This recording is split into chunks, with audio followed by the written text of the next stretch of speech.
Dr. Koas Lady Aurelia Pramesti tengah viral lantaran menolak jadwal jaga malam di tahun baru. Namun sikap berbeda ditunjukkan Trisha Angelica, putri Ferdy Sambo.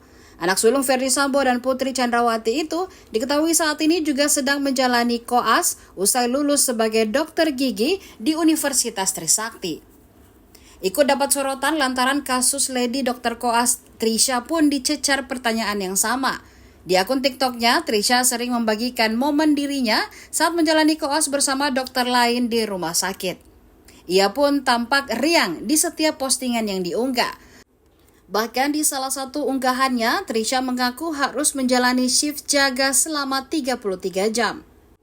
Di kolom komentar, netizen lalu melontarkan pertanyaan apakah Trisha di malam tahun baru nanti dapat jadwal jaga atau minta libur. Jawaban Trisha sangat berbeda dengan Lady. Ia mengatakan jika dirinya harus masuk jaga karena hanya berempat bersama teman-temannya di Stase Mayor. Atas jawaban Trisha itu, netizen pun dibuat kagum. Bahkan ada netizen yang menyindir kasus Lady dan meminta agar Trisha tidak bawa-bawa bodyguard dan mengadu ke orang tuanya. Download Tribun X sekarang, menghadirkan lokal menjadi Indonesia.